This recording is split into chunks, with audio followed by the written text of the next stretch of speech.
Hello, this is Darcie the Dog Trainer, owner and head trainer of CommuniCanine Training and Behavioral Counseling, where it's my passion and purpose to connect dogs and people.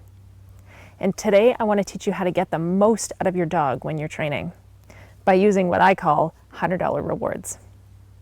If you find that when you are working with them, their response is sort of average at best, it might be because you're using food or toys or any kind of rewards that your dog doesn't find very valuable. So as an example, things like their dry dog food, kibble. They get it for free every day. Whether you make them work for it or not, you're going to put a bowl of it down for them, and some people even give their dogs free access to food. So most dogs aren't going to work very hard for something they get all the time for free. So kibble we normally say is worth about pennies to $1. And then moving up the scale a little bit, we've got cookies, hard cookies. Dogs all love cookies. But do they love this cookie as much or more than they love playing with their best dog friend? That's the question. What we're looking for are rewards that your dog goes, I want that. That is worth working for. So things like, I've got salami from the deli. So lunch meat is a great one. This is dehydrated liver. This is either liver bites by Island Bites, which is a local company.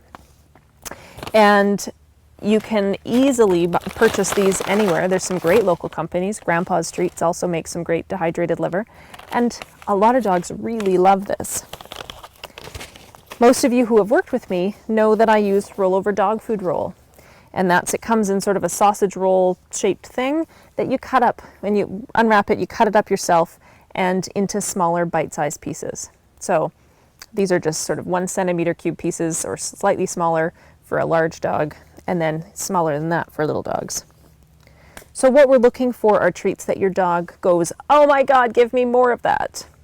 And usually their tail starts wagging harder, their pupils dilate, they get really excited. Now in some cases, your dogs may not do that, but when you ask them to do something, you notice a faster, sharper response. That's what we're looking for. Now the same goes for toys.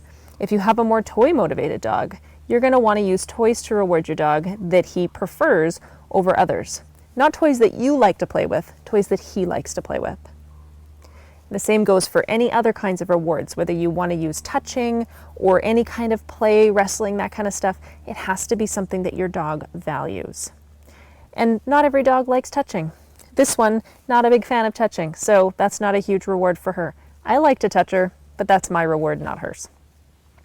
So you need to work with rewards that your dog says, that's worth $100. And just to put this into context for you, if I was to ask you to paint my living room, and I said, I'll give you $1 for it, you probably would say no. Or you might do it reluctantly just because maybe we're friends. But if I asked you to paint my room, or my living room, and I said, I'll give you $100 for it, most people would jump on that. And not only that, you'd probably get it done really quickly to maximize how many dollars per minute you earned. Likewise, your dog's going to do the same.